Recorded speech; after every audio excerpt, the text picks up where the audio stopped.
So, ang ating vlog ngayon guys ay puno ng saging, dahon ng saging.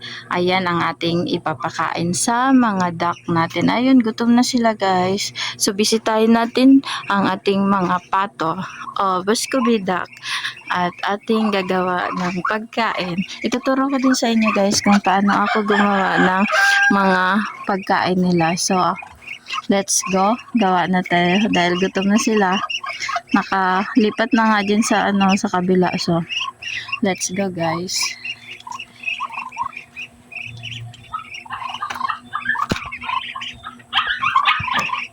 So, madami nga tayo ngayon papakain sa kanila mga sadak guys. So, ayan, meron akong hiniwang saging at meron din akong sapal ng niyog at number 2 na feeds at old na rice at may kangkong guys. So, ganito lang yung paggawa ng kanilang mga pagkain ng mga duck or pato sa Tagalog.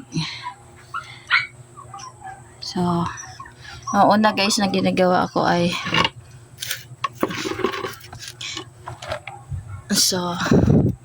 haluin. I-mix lang siya guys. So, ito muna guys. So, may tubig na ako dito sa balde. So, pagsamahin lang siya guys. So, daon ng saging na hiniwa. Tapos, mikos lang. Tapos, yung kangkong na hiniwa. So, magiging masaya mga pato ngayon. Sigurado. Dahil, madami silang makakain. So, kompleto tayo ngayon.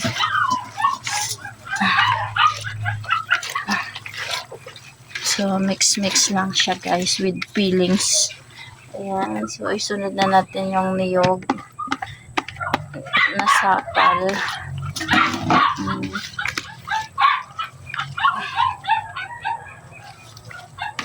Tapos yung old na rice. Mikos. Ayan.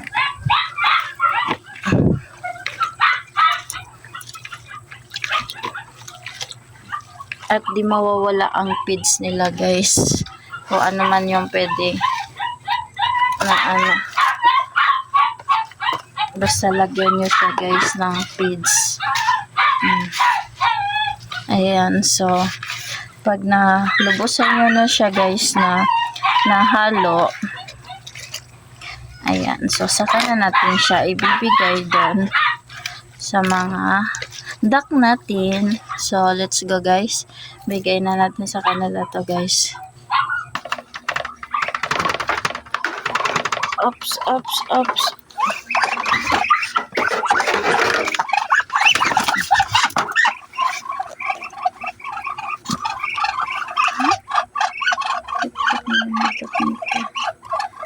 So, totally, hindi naman to yung kainan nila. Binoundary ko lang yan dyan guys para kasi bus mo lang sa tira. Lami.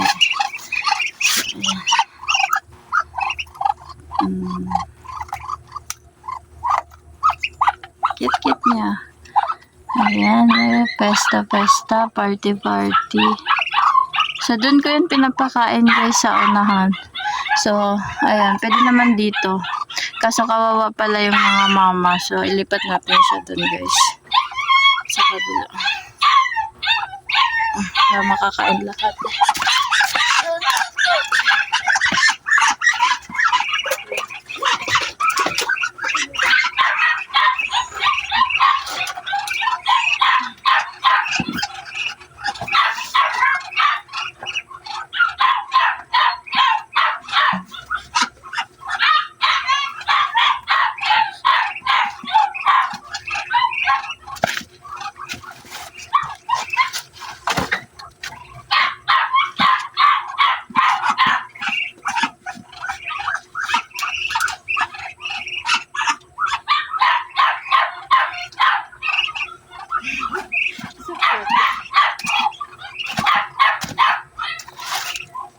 So, lagyan natin sila guys ng tubig. No, tuwang-tuwa oh. So, ayan, hanggang dyan na lang ang ating vlog, guys. Supportahan yung, kung nagustuhan nyo, ayan, guys. Share lang. Thank you for watching, guys.